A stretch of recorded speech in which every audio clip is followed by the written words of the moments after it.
Half a year after I died, my husband and son finally returned from abroad.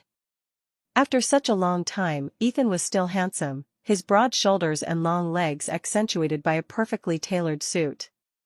My son Charles also seemed to have grown much taller.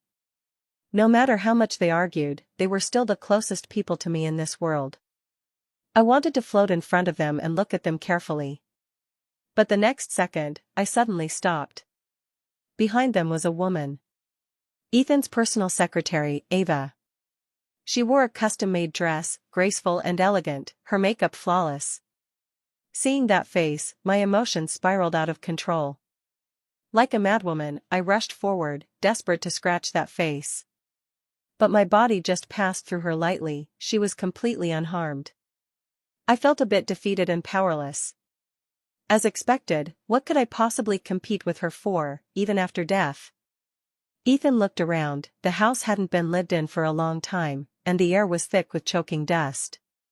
He frowned and murmured, "She really is still sulking. How long is this tantrum going to last?" Her tone was full of complaints and accusations, as if everything was my fault. Behind me, Ava thoughtfully took the blame upon herself, her voice choked with emotion, "It's all my fault. Alice misunderstood our relationship, which is why she stubbornly refused to come back." After saying that, she wiped the tears from the corner of her eyes. Charles, sitting on the sofa, dropped his game console and walked over to comfort her. "Aunt Ava, don't cry, it's not your fault. It's all my mom's fault, she's the one being petty." I looked at my son in disbelief, who had taught him to say those things? Once, his small body nestled in my arms, he had said in a babyish voice, "Mommy doesn't like that auntie, so I'll chase her away. I don't want Mommy to be unhappy." But in just one short year, everything had changed. Ava glanced at Ethan, seeing that he showed no reaction and continued to sob quietly. Charles's eyes darted around as he shook Ethan's hand. "Dad, if Mom's not coming back, how about we live with Aunt Ava?" Ethan said nothing, rubbing his brow before pulling out his phone to text me. "Enough is enough. When you're done making a fuss, come back. If you keep making unreasonable trouble, then never come back to this home." The message fell into the void, with no response. He didn't know that I was already dead. Unable to reply, and forever unable to return to this home. With no reply for a long time, Ethan grew a bit restless. He pushed open our bedroom door, ready to go in. Ava actually followed him up. At that moment, I was so anxious I was about to lose it. I wouldn't allow that woman into our bedroom. I waved my fists in the air and shouted at Ethan, "If you dare let that woman into our bedroom, I'll haunt you both as a ghost and never let you off, you two scoundrels." With a bang, the bedroom door shut. Maybe I had used too much strength, I felt a bit weak. Slowly descending from the air, I leaned against the wall and patted my chest. Luckily, Ethan still had a shred of conscience and didn't let Ava in. Ava, who almost bumped her face against the door, sulkily rubbed her nose. Turning around with a smile, she hugged Charles. "Charles, your dad is in a bad mood. Let's not disturb him. How about I play games with you?" Charles was excited, "Yay. I like Aunt Ava the most. Unlike Mom, she's so annoying and never lets me play games. I really wish she'd never come back, so no one would ever boss me around." They snuggled together on the sofa, like a real mother and son. I didn't look at them again and drifted into the bedroom. Our wedding photo with Ethan was still hanging on the wall. We were smiling so happily back then, so blissfully. I don't know when it started, but all that remained between Ethan and me were arguments, with no more smiles. It was probably when he made Ava his secretary. Ethan lay on the bed, his hand covering his eyes, as if he were asleep. If he had been more careful, he would have noticed the anti-cancer medication I left on the bedside table before I died. But he didn't notice.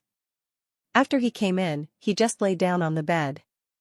Ethan looked exhausted, but there still seemed to be anger on his face. He must be very upset, after all, he was the one who insisted I go home. But I didn't reply to his message, causing him to lose his manly pride. The phone rang. Ethan answered and headed outside. He took Charles and Ava to a restaurant, settled them for dinner, then drove to the club. As soon as Ethan stepped into the private room, a mocking tone came from inside. "Mr. Ethan, who is always swamped with work, you still remember to come back?" The one speaking was a young man named James, my good friend. I knew he was just trying to speak up for me. Ethan ignored him and sat down directly. A close friend beside Ethan poured him a glass of wine. "Ethan, welcome back." James still wouldn't let him off. "With a beauty by your side, you must have had a great time abroad. Why come back?" Ethan downed his drink in one gulp, smashed the glass, and charged forward. He grabbed James by the collar, lifted him up, and gritted his teeth. "Don't go too far, James. I put up with you for a long time." The brothers around were stunned, not expecting this scene to unfold.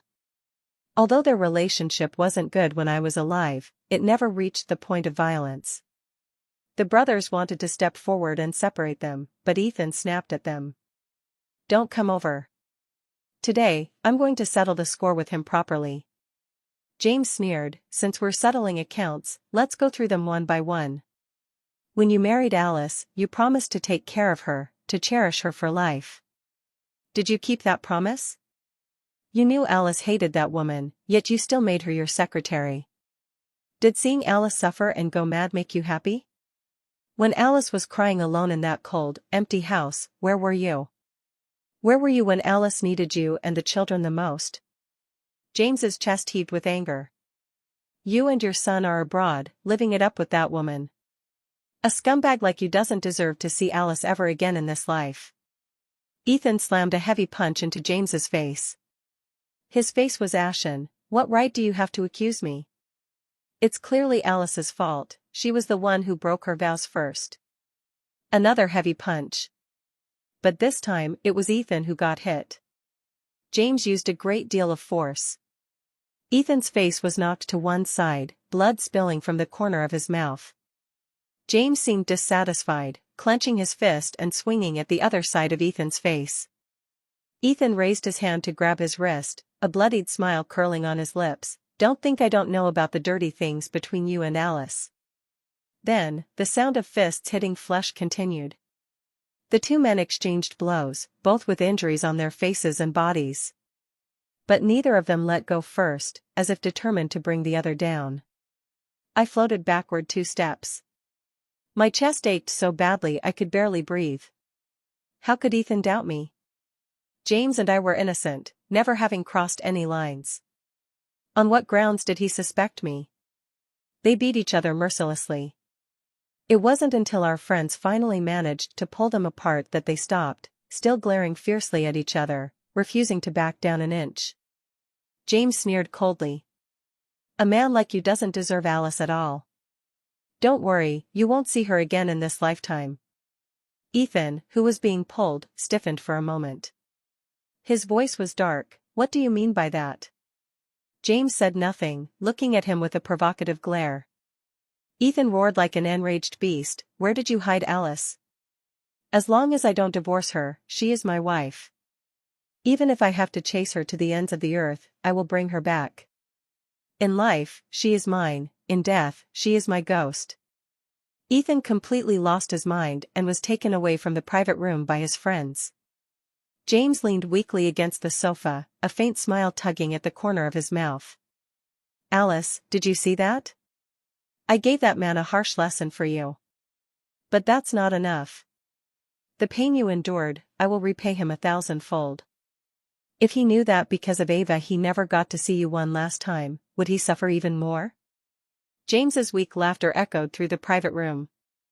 I knelt beside him, my face already soaked with tears. At night, I still drifted back home. Even though this empty house held too many painful memories, it was the only home I had in the world. On the day he proposed, Ethan held me close in the newly renovated house. "Alice, from now on, this will be our home. I promised you, I would give you a home." But the man who once made those promises kept drifting further and further away. Will our family continue to exist? At that moment, the door opened from outside. Ava supported Ethan, who was drunk and unconscious, as he walked in. Ethan lay on the sofa, mumbling to himself. I was too far away to hear what he was saying. I only saw Ava bring over iodine and cotton swabs, carefully cleaning him.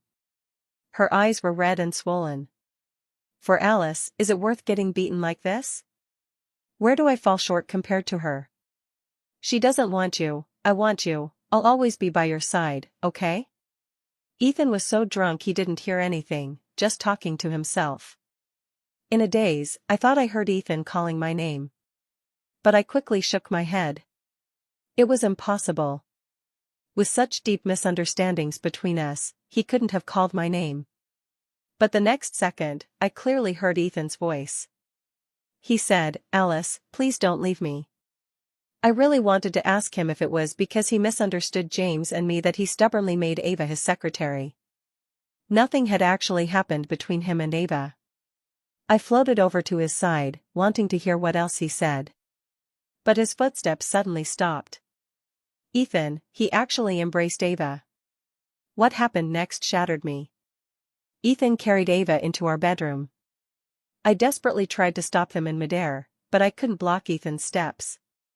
The bedroom door was slammed shut mercilessly. Soon, muffled, broken sounds came from inside. I clutched my chest and took a few steps back. It was all self-deception on my part, they had long since crossed every line. This home where I had lived for many years now suffocated me. I was so distressed that I could hardly breathe, and I quickly fled from this place. On the late-night streets, there were few people, only a few drunks lying by the roadside. I wandered the streets like a lost soul, drifting for a long time. Until dawn, I drifted to the nursing home. After breakfast, the elderly gradually went outside to exercise. In the middle of the lawn, a middle-aged woman in a wheelchair stared blankly, her body thin and frail. I floated over and leaned on her shoulder. "Mom, I came to see you." Mom didn't react at all. That's true. Every time I visited her when I was alive, she would just sit there, staring blankly into the distance. Not to mention, I'm already dead. My mom was once a beautiful rose, but more than 10 years of life in a wheelchair had slowly withered her. When I was 8, my dad cheated. When the mistress came to our door with her daughter, our family instantly shattered. Ava, my younger sister by 1 year, was the best proof of my dad's infidelity during the marriage. My mom threw aside all her pride and fought fiercely with my dad, but still couldn't stop his determination to divorce. After the divorce, my mom fell into deep gloom. She was raised with tender care by her parents and had never endured much hardship. At the time, she was willing to break ties with her family just to marry my dad. My mom bet on her own judgment, believing that my dad was someone worthy of a lifetime commitment. In the end, she lost utterly and completely. My mom gradually lost her sanity and would often go off to insult Ava and her daughter for no reason. Under my stepmother's instigation, my father sent my mother to a mental hospital. I was too young at the time and had no way to get mom out. By the time I was an adult and went to bring her back, she had already become like she is now. Over the years, I worked hard to climb up, crushed my father's company, and Ava and her daughter were pushed out of the socialite circle, living in hardship. Ethan and I got married and had a lovely son, and my mother's condition gradually improved. I thought my mother and I had finally come through the worst. But Ava returned like a lingering ghost. She said, "Alice, I'm going to take everything from you. Your father, your husband, your son, everyone you care about will ultimately be mine." And she succeeded. I don't even have a life anymore, how can I fight her? I leaned against my mother's legs, just like when I was a child. "Mom, do you think I still have a chance for revenge?" When Ethan woke up, his head was pounding. He rubbed his temples and looked at the woman beside him, not wearing a stitch. The memories of last night surged like a tide. Ethan's frustration at being unable to reach Alice, combined with James's provocation, left him completely irrational. Ethan loved Alice deeply. But he didn't understand why they were drifting further and further apart. Alice didn't have many friends, and James was her best friend. The understanding between them drove Ethan to jealous madness. To make Alice jealous and care about him, Ethan took Ava as his secretary. He used Ava to provoke her, forcing her to break off ties with James. But Alice didn't cut ties with James. Instead, she began a long period of arguing and cold wars with him. The numerous affairs of the company and Alice's unreasonable tantrums left him utterly exhausted. When he decided to fire Ava, he found that his son was growing closer and closer to her. His son threatened, "If you fire Aunt Ava, I'll run away from home." In the end, his son really ran away from home for 3 days because of Ava. Alice thought her son had done something foolish because he did poorly on an exam and she had scolded him a few times. She cried in guilt for a long time. Only he knew that the son had done it for Ava. He was torn, and with Alice's increasingly unstable emotions, the love they once shared was gone. Their meetings were filled only with endless arguments. He was truly exhausted. So, he took his son abroad for a year to develop the overseas market. It was also a way for both him and Alice to cool off. This time, returning home, he intended to reconcile with Alice. After so many years of love, he couldn't bear to be apart from her. But seeing the house, long uninhabited, the unanswered messages, and James's provocations, he had a bad feeling. Had Alice already gotten together with James and no longer wanted him? That was why he fought fiercely with James, vowing to avenge the betrayal of his wife. When Ava was dressing his wound, he looked at her features that somewhat resembled Alice's and felt a stir in his heart. He knew she was not Alice. She was Alice's half-sister, the one she despised the most. But at that moment, a sudden thought of revenge surged within him. "If you don't want me, then I'll sleep with the person you loathe the most." A night of chaos. And at this moment, he was filled with deep regret. Even if Alice and James were together, so what? He had managed to win her over once before. He could do it again. But, he glanced at the woman beside him, knowing he must never let Alice find out what happened last night. Otherwise, there would be no chance for them ever again in this lifetime. Slender arms wrapped around Ethan's waist, and behind him came a woman's soft voice, "Ethan." A look of disgust flashed in the man's eyes. He grabbed the woman's arm and forcefully pushed her off the bed. Get lost. Alice had completely disappeared. Ethan couldn't find her anywhere. She didn't reply to texts, calls went through but no one answered. He went to her company. But the company had long changed hands. 8 months ago, Alice had sold all her shares. Ethan couldn't believe it. This was a company founded single-handedly by Alice. She had poured so much effort into it. How could she just decide to give it up like that? He ran around everywhere, asking everyone he knew. But no one knew where Alice had gone. He even shamelessly went to James's place to inquire several times. Still, there was no sign of Alice. He was panicking. Where on earth had Alice gone? As long as he could see her, he was confident he could win her back. But if James hid her away so well that he could never find her in this lifetime, what would he do then? Ethan was distracted from work all day and even hired a private detective to track down any sign of Alice. Leaning back in his office chair, he rubbed his temples and thought. Suddenly, he thought of someone. Alice's mother. The most important person to her in this world. Even if she left him and their son behind, sold the company, and gave up everything, she could never abandon her mother. In the days that followed, I didn't go anywhere. I spent every day drifting around the nursing home, keeping my mom company. I felt deeply guilty for not spending more time with my mom while she was alive. In the first few years after graduating, I was busy starting a company and clashing with my dad. After that, I argued with Ethan every day and fought with Ava. We fought all our lives, wearing down my body, but I neglected the time to spend with my mother. After Ethan and my son went abroad, my health had already deteriorated significantly. So I had no choice but to send my mother to a nursing home. Lying on the hospital bed, at the brink of death, I cried and begged James, "I want to see my mother one more time." James quickly agreed, "All right, Alice, don't fall asleep, wait for me." He hurriedly rushed out of the ward, almost stumbling. But I still didn't make it until he came back. When James pushed Mom into the hospital room, I had already closed my eyes. My soul drifted inside the room. I wanted to hold Mom once more, but there was no chance. Mom, who had been unconscious all along, seemed to sense something. Tears streamed down her face as she called out my name, Alice, my daughter Alice. A man's voice pulled me back from my thoughts. I turned around and saw Ethan, dressed in a suit, walking toward my mom. What was he doing here? Ever since our relationship soured, he hadn't been on good terms with my mom either. Once, we had a fierce argument, and my mom was sobbing painfully on the side. Ethan kicked over a chair and pointed at my mom. Can you even call yourself a sane woman? As expected, both mother and daughter are crazy. He slammed the door and left. What is he doing here now? Surely he's not planning to take out his anger at me on my mom.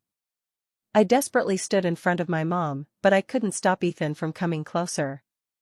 Ethan, if you've got the guts, come at me. Don't bully my mom. I anxiously circled in the sky. But Ethan just went around behind my mom and pushed the wheelchair forward.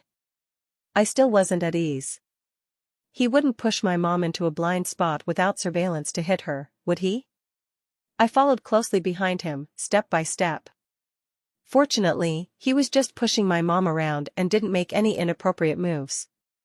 Ethan glanced around and casually asked, Mom, has Alice come to see you?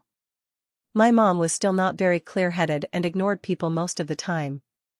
Ethan didn't get a response, but he wasn't upset and remained very patient. He showed my mom his phone. It was a family portrait of the four of us. That photo was taken when Charles was 1 year old. My mom was in the middle, Ethan and I stood behind her, and Ethan was holding Charles in his arms. We were all so happy back then. Even the corners of my mom's mouth were gently turned up in a smile. My mother lowered her eyes, looking at the photo on her phone. Suddenly, a tear fell onto the screen. She murmured, Alice, Alice. Ethan crouched excitedly in front of my mother, lifting his head. Mom, you remember now, right? Alice is your daughter. Did she come to see you? My mother's tears surged even more, her voice breaking. Alice, she can't come. Ethan suddenly froze. He looked at my mom, trembling as he spoke. Can't come, what does that mean? James walked over, interrupting their conversation. What are you doing here? Seeing the tear-streaked face of my mom, James frowned. He pulled the crouching Ethan up, his fist raised high once again. You bastard, after hurting Alice, now you're hurting Auntie too. I won't let you get away with this. At this moment, Ethan no longer had the fierceness he showed that night. He hung his shoulders, looking completely at the mercy of others. Just as James's fist was about to fall, he asked, What do you mean Alice can't come?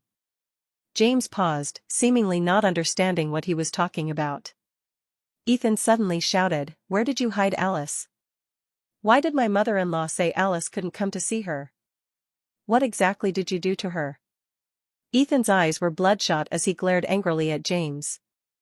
James sneered lightly, You should ask Ava about that. She knows better than anyone. Ethan couldn't believe it. You're talking nonsense.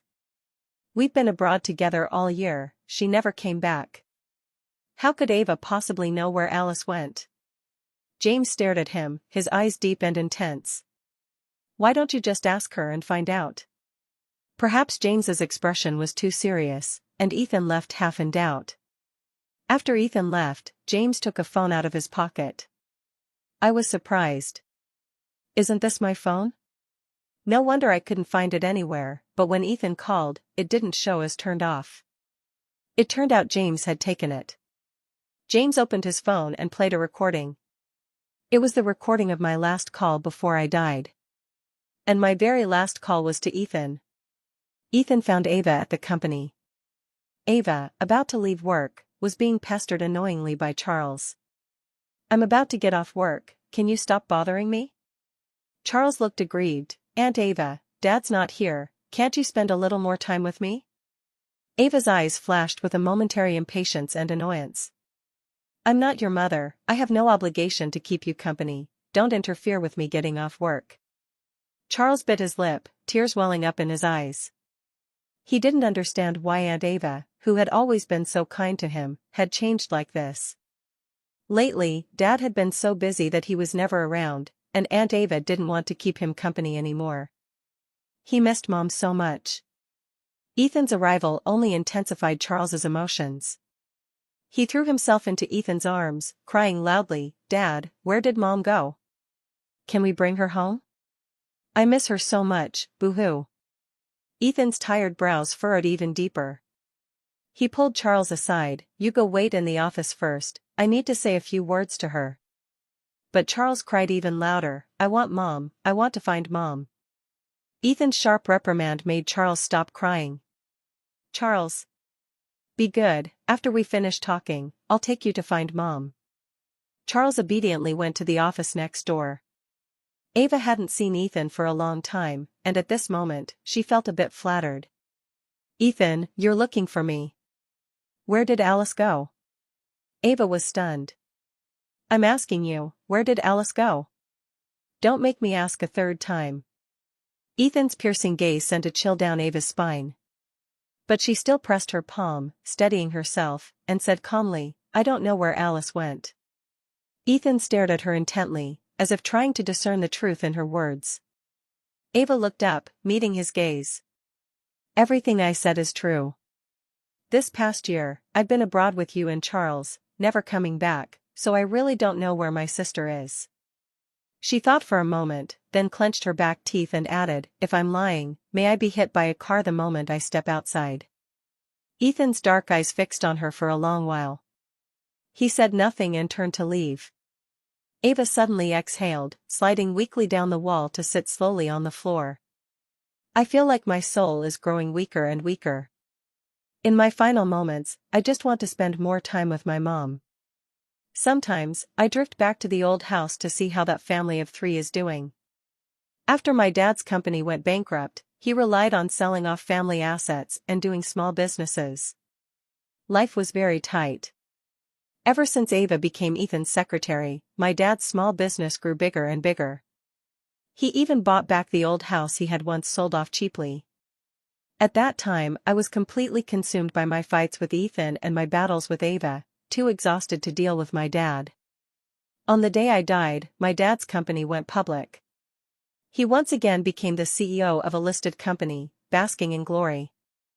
I suddenly realized that all my efforts in life felt like a joke. The people who once hurt my mom and me were still living well. Ava did it too, taking everything from me, leaving me with nothing until the moment I died. But heaven is fair, the wicked cannot remain arrogant forever. Now it seems my dad's company is facing a cash flow problem. Every day, he and my stepmother beg everywhere, enduring countless humiliations, yet still can't borrow any money. He told Ava to go beg Ethan, but Ava shouted at him, "You're useless and still want to sell your daughter to gain favor. If you have the guts, go find Ethan yourself." My dad slapped Ava across the face, leaving it red and swollen. Ava's mother couldn't stand it and argued fiercely with my dad. I really had no mood to watch their family drama and quietly drifted away. I was just puzzled, didn't Ethan like Ava a lot? Why didn't he help her? My soul had already begun to slowly dissipate. This should be my last day by my mom's side. But Mom fell ill. She suddenly fainted and fell out of her wheelchair. James carried Mom to the hospital. The doctor said it was a hypoglycemic episode that caused the fainting. I breathed a sigh of relief. Seeing that Mom was okay and resting in the hospital bed, I floated out to get some fresh air. That's when I saw Ethan and Charles in the hospital corridor. Charles had been in poor health since childhood, frequently suffering from headaches, fevers, colds, and diarrhea. It must have been Ethan who brought Charles to see the doctor. There was a time when I would be heartbroken whenever Charles caught a minor illness, but not anymore. I drifted past them indifferently. But when I saw the doctor standing opposite Ethan, I suddenly stopped in my tracks. He was my former attending physician, and judging by the way he was talking to Ethan, they seemed to know each other. Ethan's face gradually turned pale, and his body trembled slightly. I had a feeling. Dr. Henry must have told Ethan about my death. As I drifted closer, their conversation became clear in my ears. Ethan's voice trembled as he said, "Impossible, Dr. Henry, you must be joking with me, right? I know she's always had stomach problems and comes to you for treatment every year." So, Ethan knew that Dr. Henry was my attending physician. My stomach issues started back when I was starting my business, and they would flare up from time to time afterward. Every time I went to the hospital alone, Ethan never accompanied me. I don't know how he came to know Dr. Henry. Dr. Henry once warned me that if I didn't take better care of myself and control my emotions, my stomach condition would worsen into stomach cancer. At that time, all my thoughts were on Ethan and Ava, so I didn't take it seriously. By the time the condition worsened, it was already late-stage stomach cancer. Dr. Henry sighed. She didn't take good care of her body, her diet was irregular, and her emotions were affected. During that time, she seemed very upset, and when she came for treatment, her eyes were all red. That was the time when Ethan and I were at our worst. The day I was diagnosed with stomach cancer was exactly the day Ethan took Charles and Ava abroad. Ethan's eyes instantly welled up. When was she diagnosed? Why didn't she tell me? Dr. Henry paused for a few seconds and said, "On the day of the diagnosis, I asked her, 'Why didn't your husband come with you?' She said, 'Today, my husband and son went abroad.'" Ethan's body wavered, and in the end, he couldn't hold on and collapsed to the ground. He covered his face, his shoulders trembling uncontrollably. "Why? She never told me anything." If he had been more attentive, he would have noticed the medical records on the table, the anti-cancer drugs on the bedside cabinet, and my increasingly emaciated body. But his attention was focused on another woman, so how could he care about these things? Beside me, Charles cried as he pushed Dr. Henry. "You're lying, you liar, my mom isn't dead, my mom is definitely still alive." "Boo-hoo, give me back my mom, I want my mom." Charles's crying drew a crowd of onlookers. I wanted to stop Charles, but I just passed right through him. The Charles of the past was obedient and sensible. When did he become so rude and overbearing? Dr. Henry dared not resist and was pushed back repeatedly by Charles until his back hit the wall. Ethan finally stood up and pulled Charles away. He stared at Dr. Henry and asked at last, "Why didn't you notify me before she died?" "Who said I didn't notify you?" I turned around and saw James holding my phone, walking step by step towards Ethan. Ethan immediately recognized my phone. It was the birthday gift he gave me. His eyes bloodshot as he tried to snatch the phone. "You hid Alice's phone, that's why she couldn't reach me." "James, you're so cruel, you won't even let us see each other one last time." James took a few steps back and played the recorded call. I had a feeling I was about to go. It had been half a year since Ethan and the others went abroad. In those 6 months, Ethan hadn't called me once or sent a single message. But I knew they were doing well overseas. He often appeared on financial news, Ethan sharp in his suit, full of vigor, with Charles and Ava trailing behind him, truly the picture of life's winners. But I still wanted to see him and my son one more time. No matter how strained things were, besides my mom, they were the closest family I had in this world. Heaven has given me too little, so I cherish everything I have all the more. James helped me dial the phone. No one answered the first call. I comforted myself, maybe Ethan had fallen asleep. After all, there's a time difference, it's daytime here, but nighttime over there. I made the second call. I thought if no one answered again, I'd try again tomorrow. But the call suddenly connected. There was no one speaking on the other end. I took a deep breath and called out, "Ethan?" Ava's voice came from the other side. "Alice, are you looking for Ethan?" "He's in the shower." My breath immediately caught. Ava's words had already said it all, but I still stubbornly spoke up. "Can you tell him to call me back? I really have something very important to tell him." My voice was hoarse, and I could feel that speaking had become very difficult. But Ava was like a demon, her response plunged me straight into hell. She said, "Alice, stop calling. Ethan said he doesn't want you to bother him. He never wants to see you again in his life." Beep beep beep, the call was mercilessly cut off. Tears slid down the ends of my hair. It turned out that the people I considered family had long since grown to despise me deeply. After listening to the recording, Ethan completely broke down. A man standing 1.87 meters tall collapsed to the ground, crying uncontrollably. James looked down at him with a cold, expressionless gaze. You didn't want to see Alice, so why are you crying now? Are you putting on a show called Belated Affection is Worth Less Than Grass? Ethan hung his head, his voice trembling. I never said those words, it was that bitch Ava making things up. That day, I left my phone in the office during a meeting. I had no idea Alice called me. There's no record of the call at all. James sneered coldly, you don't know that call logs can be deleted? Ethan clutched his chest in pain. He never imagined that a small act of forgetting his phone would cause him to miss his last chance to see Alice. He struggled to breathe, as if every breath was a battle. His crimson, moist eyes flashed with murderous intent, and he gritted his teeth. Ava, I'm going to kill you. Staggering, Ethan burst out of the hospital, running red lights all the way to the Inn family's old mansion. Inside the old mansion, several burly men sat on the sofa, a large machete stuck into the table. If you don't pay back the money today, none of your family of 3 will leave alive. My father knelt humbly on the ground, begging for mercy, while Ava and her daughter held their heads and wept bitterly.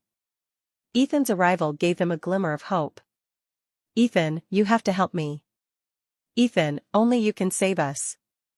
Ava clung to Ethan's leg like a drowning person grasping at a straw, crying with tears streaming down her face. Ethan kicked her away with disgust, then glanced at everyone inside the room. He grabbed Ava's wrist and dragged her outside. Ava's mother grew anxious. Where are you taking my daughter? The burly men also stood up to block him. They haven't paid back the money. We want this woman to sell herself to settle the debt. You can't take her away. Ethan gave them a cold glance, then threw down a card. The money on this card is 10 times what they owe. I have only one request, don't let them off. His gaze fell on the couple kneeling on the ground. The burly men understood immediately. After Ethan dragged Ava away, piercing screams echoed through the old mansion. Ava was dragged by Ethan all the way to the roadside. She was filthy, curled up into a ball. Ethan crouched down, grabbed her chin, his gaze fierce and ruthless. I'll ask you one more time, where is Alice? Ava froze for a few seconds, then suddenly burst into wild laughter. Alice is dead, you'll never see her again. That fool, even on her deathbed she was still calling you, still wanting to see you and Charles. I told her, you never want to see her again in this life. I want to make her suffer, so that until the day she dies, she won't see her husband and son. I'm not willing to accept it. Why was she born to receive all the love? She was a little princess spoiled by everyone, while I'm just a fatherless illegitimate child. Why does she have a husband and son, living a wealthy life, while I can only squeeze into a 30 square meter rental with my parents eating instant noodles? I won't accept it. So I'm going to take everything from her, leave her with nothing. Ava laughed wildly, her smile manic. Ha ha ha, Alice is dead, no one will compete with me anymore, I won, I won. Ethan's slaps kept landing on her face, blood trickling from the corner of Ava's mouth. She parted her bloodied lips, still murmuring, I didn't lose, I won. Suddenly, she shoved Ethan away and rushed into the middle of the street. A speeding car slammed into her, sending her flying violently. Ava's body crashed onto the ground, the sound of bones breaking and organs shattering echoing. Blood poured from her mouth, yet her eyes remained wide open. The bitter oath she once swore had ultimately come back to haunt her. I didn't continue watching and drifted back to the hospital. My mom had already woken up, and James was feeding her water by the bedside. This time, I could leave with peace of mind. The days in heaven were very peaceful. Every day, many people come down, and many others reincarnate and leave. Every time it's almost my turn, I give the chance to reincarnate to someone else. Because I'm waiting for someone. Another group of people has come down. I heard that one of them committed suicide for his wife, cutting his wrists in the bathtub. When he was found, the blood had stained the pristine white tiles all over the tub. When Ethan appeared before me, I knew exactly who they were talking about. Ethan followed me around all day, showing me the 10-centimeter scar on his wrist. Alice, I cut myself deeply just to come find you. It hurt like hell. Let's make up, honey. I rolled my eyes. It's impossible for us now. Why? I will never forget that disgusting night. Because you're dirty. Whether he admitted it out of spite or drunkenness, once a man is dirty, he is dirty. Dirty things can no longer be wanted. Ethan was very downcast and too weak to refute the mistakes he had made. But every day he still followed me around, impossible to shake off. I heard that Charles was adopted by a poor family, living a life of hardship and poverty. And Charles, who had grown up in luxury, couldn't stand this life. He tried to run away several times, and after being caught by his abusive foster father, he was inevitably beaten severely. After I heard it, my heart was completely unmoved. Not a trace of pity could be borne anymore. Later, my mother also came. She looked much more spirited and no longer needed a wheelchair. She held my hand and said that over the years, it was thanks to James taking care of her. And James never married, living alone like that, caring for my mother until her final days. After some time, I finally waited for that person. James hadn't changed much, still very handsome. He opened his arms to me. Alice, I've come to find you. I threw myself into his embrace. I've been waiting for you all along. Behind us, a pair of lonely eyes watched. Ethan stood there alone, his whole being isolated and desolate.